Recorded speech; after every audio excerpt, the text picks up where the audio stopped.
You think you know what happened when the war ended. Trials, convictions, justice served. But nobody talks about the judges, the men in robes who sent millions to death chambers and concentration camps with nothing but a gavel and a signature. After 1945, some swung from gallows. Others walked free into comfortable retirements.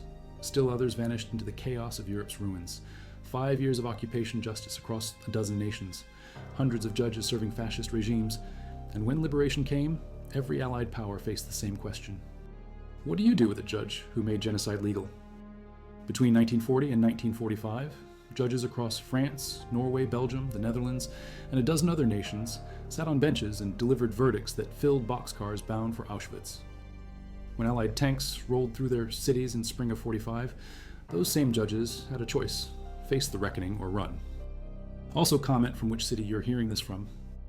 This script is researched and factual, using sources from the United States Holocaust Memorial Museum's War Crimes Trials documentation, the University of Virginia Law Library's International Military Tribunal for the Far East digital collection, containing over 7,000 documents from the Tokyo trials, the National World War II Museum's detailed archives on post-war justice, and the Norwegian National Archive's complete records of the legal purge trials, published between 1945 and 1948. Now back to the information. Senior Public Prosecutor, Reich Ministry of Justice, 1933 to 1945. No generals this time, no SS commanders, just lawyers and judges. The judge's trial, third of 12 subsequent Nuremberg proceedings. Josef Altstatter sits first row, 52 years old, spent 12 years as a senior prosecutor in the Reich Ministry of Justice. His signature appears on 73 directives expanding death penalty provisions. His office drafted the 1941 decree against Poles and Jews in the incorporated Eastern Territories, made it legal to execute anyone caught aiding Jews, no trial necessary. Chief Prosecutor Telford Taylor lays it out.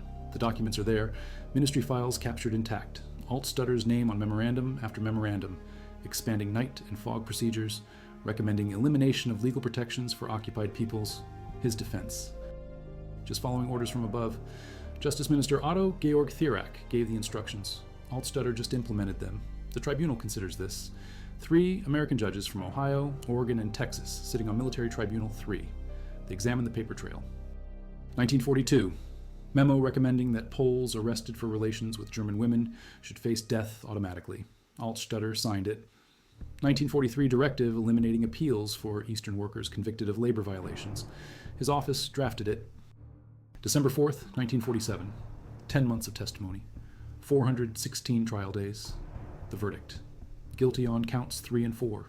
War crimes and crimes against humanity through abuse of judicial process. Sentence: 5 years imprisonment. He'll serve 3. Released 1951 under clemency provisions when American policy shifts toward rebuilding West Germany as a Cold War ally. Returns to private practice.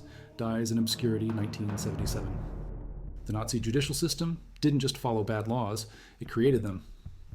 Altstatter and 8 other Ministry of Justice officials in the dock shaped the legal architecture of genocide. They drafted the Nuremberg laws. They expanded capital offenses to include listening to foreign radio broadcasts. They eliminated judicial independence and turned courts into execution chambers. When Thierack couldn't be tried because he'd swallowed cyanide in his cell in October 45, the men who'd executed his vision faced justice instead. Franz Schlegelberger, acting justice minister, Oswald Rothaug, judge who sentenced innocent civilians to death for trivial offenses, Rudolf Oschei, special court judge with a 92% conviction rate, Herbert Klemm, chief of legal education who trained judges in racial ideology. All 4 out by 1957 through clemency and sentence reductions. West Germany pays them state pensions. His role at Nuremberg quietly omitted from later editions. Canadian forces hold a prisoner of war camp near Hamburg. German military courts technically dissolved by Supreme Headquarters Allied Expeditionary Force decree on May 8th, but paperwork takes time. Chain of command confusion in the collapse. Wehrmacht Judge Wilhelm Kuhn still at his desk. A case crosses his bench. Private Ludwig Beck, Jewish soldier in Wehrmacht uniform, accused of desertion in final days of war. Under normal military law, this might mean prison, but Beck is Jewish. Kuhn applies a different standard. Seems like a German internal matter. POW camp administration under temporary German officer control pending Allied reorganization. Kuhn convenes a drumhead court-martial. 2 hours of proceedings, no defense counsel, Beck guilty, death by firing squad. Sentence carried out that afternoon. Execution ground behind the camp perimeter. Beck shot against a wall, buried in unmarked grave. The sentence matched the crime under Wehrmacht regulations. What he doesn't mention, Beck's Jewish status sealed the verdict. A non-Jewish soldier with identical charges might have received detention. But Nazi racial law penetrated so deep into military justice that 3 days after the Reich's death, judges still applied it. When historians finally examined the Beck case in the 1990s, documents reveal the execution. By then, Kohn is deceased, his judicial record in post-war Germany clean, the Beck murder lost in transition chaos. Allied forces arrested nearly 100,000 Germans as war criminals immediately after surrender, but judges fell through cracks. Office of Chief Counsel for War Crimes identified 2,500 major criminals. Only 177 went to trial. Logistical overload. Financial constraints. Priority given to concentration camp staff, SS officers, military commanders. The judges, who'd made it all legal, many never charged. 1941, Nuremberg Special Court. Not the courtroom where the trials would later occur. Different building. Judge Oswald Rothog presiding. Known among defense attorneys as Bloody Rothog. Conviction rate in political cases, 92%. Death sentences, 1 in 3 verdicts. Rothog ran his courtroom like a theater, screaming at defendants, humiliating defense counsel, predetermined verdicts wrapped in legal language. He'd kissed a German woman's hand in greeting. Witness testified it was a friendly gesture, old world manners, no romantic intent. Didn't matter. Rothog sees a Jew touching Aryan flesh. That's the crime. Defense counsel argues the law requires sexual relations for race defilement conviction. A kiss on the hand doesn't qualify. Rothog interrupts, shouts down the lawyer, calls it Jewish evasion of racial protection laws, 15-minute deliberation, guilty, death by guillotine, sentence carried out 3 weeks later at Stadelheim prison. The Lufgast case becomes Exhibit A at the judge's trial. Prosecution introduces trial transcript.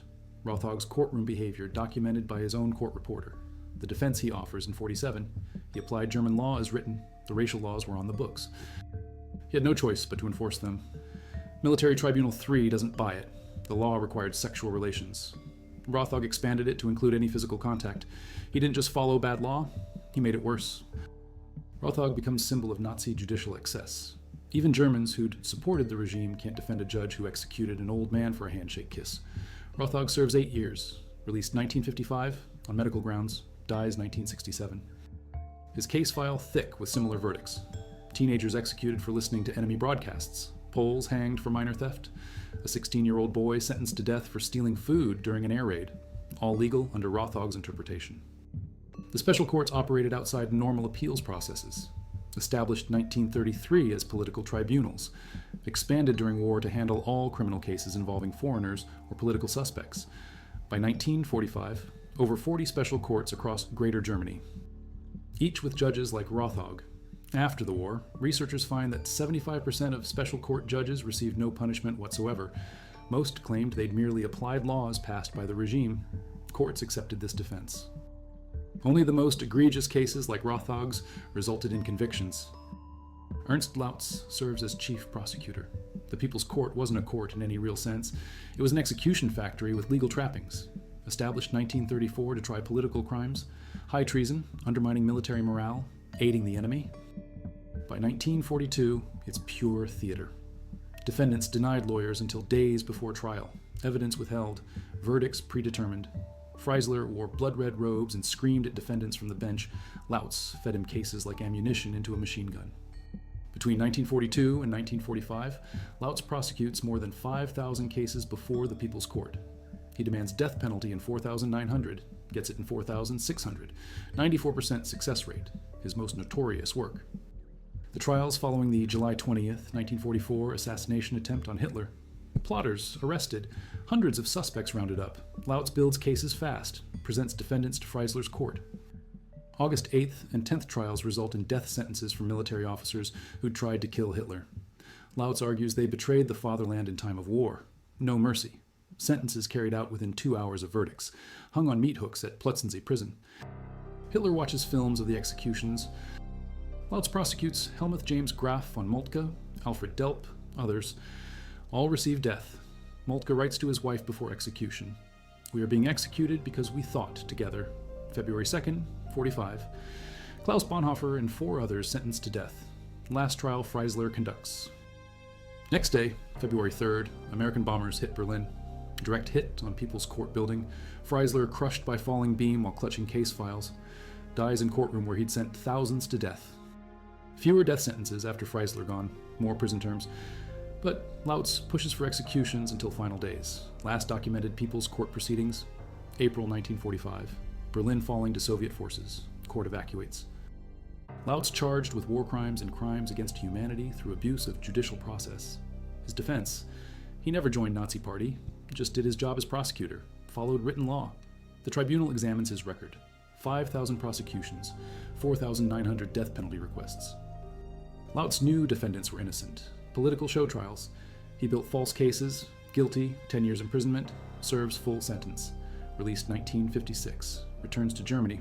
No pension, no legal career, dies in obscurity. The People's Court killed more Germans than any other Nazi institution besides concentration camps. Minimum 5,000 executions directly attributable to its verdicts. Another 15,000 sent to camps, where most died. Freisler personally handed down over 2,600 death sentences in 3 years, but Freisler died in his courtroom, never faced trial. Lautz stood in for the entire apparatus, one prosecutor representing a system that had murdered thousands of its own citizens under color of law. If you're finding this research valuable, remember to subscribe. Also drop a comment with your city. This deep documentation comes from trial transcripts preserved at the National Archives and Records Administration in College Park, Maryland, the original judge's trial case files digitized by the Nuremberg Documentation Center, and Hermann Weber's comprehensive study published in 2008 by the Institut für Zeitgeschichte, covering all subsequent Nuremberg trials with complete defendant lists and sentences. Back to the story. The Vichy regime was an occupation. It was collaboration. Marshal Philippe Pétain's government claimed legitimacy, operated southern France as independent state until November 1942. Then, German occupation of entire country. But Vichy officials kept working, kept signing papers, kept filling deportation trains. Papon's signature on documents ordering arrest and deportation of 1,690 Jews from Bordeaux region.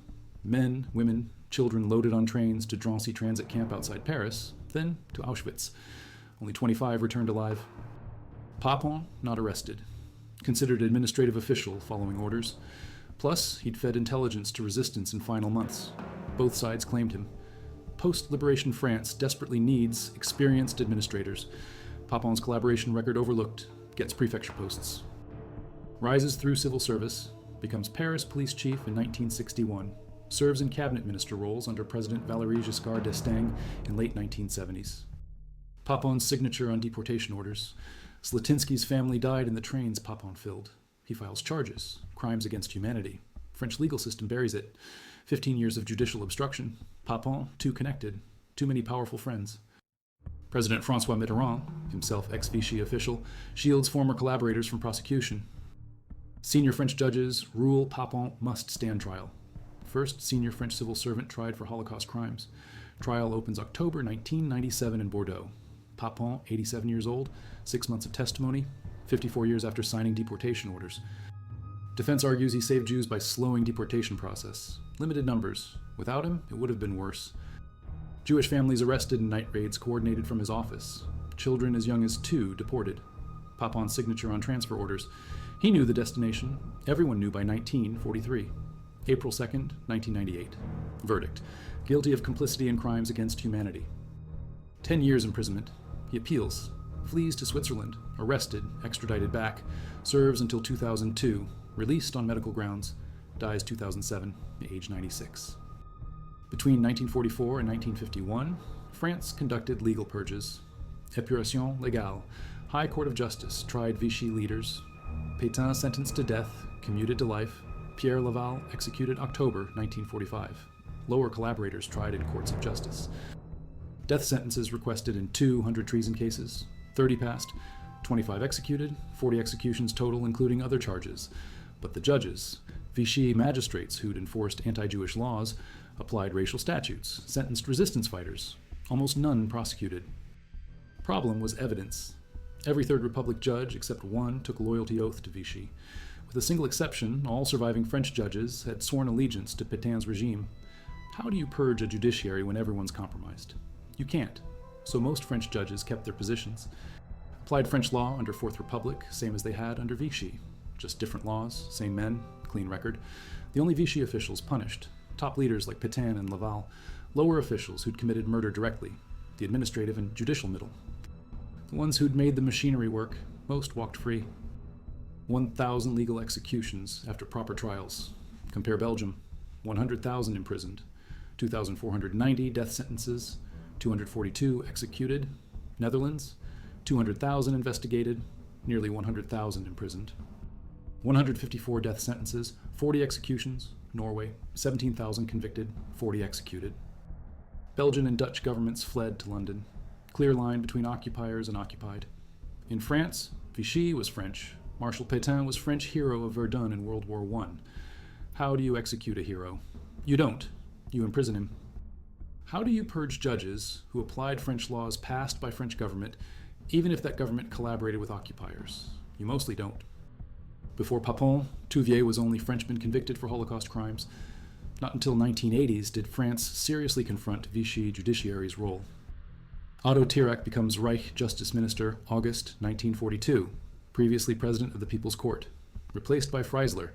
As minister, Tirac transforms entire German judicial system into instrument of racial terror, his signature achievement. September 1942, agreement with Heinrich Himmler, transfer jurisdiction over Poles, Russians, Jews, Gypsies, and other undesirables from regular courts to SS and Gestapo. Written agreement, formal policy. These groups no longer subject to German law. Can be killed at Gestapo discretion without judicial review. Anything deemed defeatist, judges instructed to sentence Germans to death for negativity. Creates legal category of parasites. Decree against national parasites. September 1939, but expanded under Tirac. Anyone exploiting wartime conditions for personal gain. Includes petty theft during blackouts, hoarding food beyond ration allowances, black market buying, all punishable by death. By 1944, German law is whatever Tirac says it is. He eliminates judicial independence completely. Judges who give lenient sentences, reported to ministry, threatened with removal, transferred to frontline military service. Result: German judges compete to be harshest. Every judge knows mercy means career death. But October 25th, 1946, before trial begins, Tirac found dead in cell, suicide by hanging, used belt, left no note. Mountains of documentation, Tirac's ministerial decrees, his correspondence with Himmler, meeting notes with Hitler, all captured intact. Allied forces seized Reich Justice Ministry files, everything preserved. Nazis kept meticulous records. Their downfall, the evidence convicts them. But Tirac's suicide robbed justice. He never answered for making genocide legal, never explained in open court how he transformed law from protection into weapon, never heard sentence pronounced. Other Nazi leaders took cyanide: Hitler, Goebbels, Goering, Himmler, all suicide, all avoiding trial. Tirac joined them, the man who legally abolished law itself, gone before reckoning. Gunther Vollmer, Nazi Lawyers League leader, killed 1945. Senior Nazi judiciary, mostly dead before trials. The judge's trial convicted mid-level officials, men who implemented policy, not men who made it. Commentary on racial legislation. Worked Interior Ministry throughout war, after war. Chief of Staff to Chancellor Konrad Adenauer, 1953 to 1963. West German government, top position. East Germany tried him in absentia. 1963 show trial, convicted. Life sentence. But East German law had no force in West. Glubka never served time, retired with honors, died 1973. April 1946 to November 1948. 31 months, 800 court sessions, crimes against peace, war crimes, crimes against humanity. 7 death sentences, 16 life imprisonment, 1 20 years, 1 7 years. Japanese judges who'd enforced occupation law in Manchuria, Korea, occupied China, who'd sentenced Korean independence fighters to death, Chinese resistance members to execution, who'd made Japanese colonial rule legal, none tried. Class A charges required crimes against peace as prerequisite. Only top political and military leaders qualified. Colonial judges and magistrates fell into Class B and C categories, conventional war crimes, but those charges typically applied to direct violence, massacres, POW abuse, judges who'd simply applied Japanese occupation law. Considered administrative personnel, not prosecuted. If emperor immune, judges beneath him argued they followed imperial law. How can that be crime? He noted irony. Japanese prosecuted for conquering countries that Western powers had already colonized. Indonesia, Indochina, Malaysia, all European colonies. Japan conquered European empires in Asia, then tried for it by those same European empires. Pal acquitted all defendants in his opinion. Majority overruled him. 13 paroled between 1954 and 56. Cold War priorities shifted. America needed Japan as Pacific ally against Soviet Union and Communist China.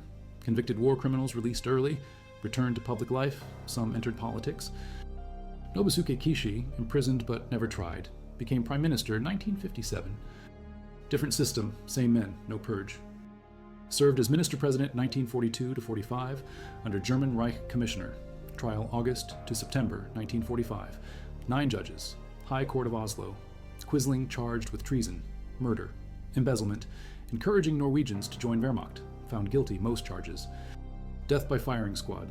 Sentence executed 2:40 a.m. October 24th. Akershus Fortress, Oslo. After liberation, legal purge targeted these officials. 40 total executions in Norway, 37 under Norwegian law, 3 under Allied military law, 17,000 Norwegians convicted of collaboration, but judges specifically. Records incomplete. Most Quisling-appointed judges removed from bench, some prosecuted for specific acts, sentencing specific resistance members to death, but simply serving as judge under Quisling regime. Not automatic crime. Had to prove individual acts beyond normal judicial function. Top collaborators executed or imprisoned: Pétain, Laval, Quisling, Darnand, Tojo. Political and military leaders faced justice. Lower-level officials who'd implemented policy, some prosecuted, many not, but judges, the hardest to prosecute. Defense, always same, applied existing law. Followed established legal procedures, didn't create policy, just enforced it. Where's the crime? Certain acts are crimes regardless of national law. Genocide, torture, mass deportation. Judges who facilitated these acts through legal process are criminally responsible. Doesn't matter if domestic law authorized it. International law supersedes. Need to show they knew their verdicts contributed to crimes. Show they had choice, could have resisted, could have given lighter sentences, could have refused cases. Hard to prove. Most judges claimed ignorance, didn't know deportees went to death camps, thought they were labor camps. Didn't know executions were summary, thought they were proper military justice, plausible deniability. 26% of original arrests across all subsequent Nuremberg trials resulted in convictions. 1,416 found guilty out of 1,672 defendants. Acquittal rate high, burden of proof high. Had to demonstrate specific criminal intent. Judges clever. Covered tracks, used proper legal terminology, made genocide look procedural. Exact numbers classified. Soviet archives still incomplete. Estimates range from hundreds to low thousands of judicial officials executed in Soviet occupation zones in Germany and Eastern Europe. Many acquittals, but even convicted judges served short sentences. Cold War changed everything. 1948. Berlin blockade. West needed German support. Couldn't keep German judges imprisoned when building West German state as bulwark against communism. Clemency program began 1950. Early releases, sentence commutations. Judges trial, convicts out by 1957, most released by 51. Could accuse every judge who served 1933 to 45, entire judiciary compromised, or rehabilitate most, prosecute only worse cases. Germany chose second path, needed functioning courts, kept experienced judges even with Nazi past, purged only most egregious cases. Result: West German judiciary in 1950s largely staffed by judges who'd served Third Reich. They administered democracy using same men who'd administered dictatorship. By 1968, over 900 proceedings against Nazi-era defendants conducted in West Germany, but most resulted in acquittals or light sentences, judicial system investigating itself, judges trying judges, colleagues from the war years, hard to convict. Federal Republic criticism focused on this. Nazi officials escaped justice not through lack of trials, but through sympathetic courts, judges protecting judges. Ensuring justice at Nuremberg required releasing them before sentences served. Paradox. Held trials to establish international law, then abandoned that law for geopolitical expediency. Established that judicial officials bear criminal responsibility for facilitating atrocities through legal process. Expanded Nuremberg principles. Made judging a crime act itself, not just following orders. Defense rejected for judges as for soldiers. Lawyers' duty to justice transcends national law. Professional ethical obligation exists independent of domestic legislation. West Germany conducted trials but gave light sentences. Neither system achieved full accountability. Magistrates who'd sentenced Korean and Chinese resistors to death continued careers post-war. Some in Allied occupation judiciary. Applied American occupation law, then Japanese democratic law after sovereignty restored 1952. Complete continuity, no break, no purge. France's eventual reckoning came late. Papon trial, 1997. 5 decades delayed. Touvier trial, 1994. Both convicted only after political protection vanished. Judicial protection meant most Vichy judges never faced trial. Died of old age, retired with pensions, honored careers. Released early, reintegrated into society. Norwegian post-war reconciliation valued social cohesion over extended punishment. Short, sharp justice, then move forward. Focus on major collaborators. Lower officials given second chance. Judges who'd served occupation regime. Some prosecuted, most not. Dutch courts needed staff. Kept experienced judges with collaboration record unless specific criminal acts proven. 2,490 death sentences. 242 executed. 100,000 imprisoned. Proportionally most severe purge in Western Europe. But still, judicial officials largely spared. Prosecutors and judges who'd enforced German occupation directives. Mostly retained positions if they could show they'd protected Belgians where possible. Dual loyalty defense, served occupation law but saved Belgian lives when able. Courts accepted this. SS officers prosecuted. Concentration camp staff convicted. But judicial officials who'd made it all legal mostly walked. The machinery of genocide needed paperwork, needed lawyers, needed judges. They provided it. And when the war ended, when the bodies were counted and camps liberated, the lawyers and judges who'd legalized murder mostly returned to private practice or judicial office. Said the Nazi judicial system transformed law from guardian of rights to weapon of oppression. That judges who participated bear responsibility. That claiming to follow law is no defense when the law itself is criminal. Strong words. 10 convictions, 4 life sentences. Harsh punishment on paper. But practical outcome. All released by 57, most by 51. Early clemency, political pressure, Cold War needs, strong principles, weak enforcement. Allied researchers cataloging captured documents. Find memorandum dated February 1942. Theorec to all German judges. Quote, the judge must proceed from the basic principle that the law serves the German people. Any action harmful to the German people is illegal regardless of what written law says. Conversely, any action beneficial to the people is legal regardless of whether written law prohibits it. End quote. Every verdict they issued, every sentence they pronounced, they knew law had been abolished, replaced by ideology. They served not justice, served regime.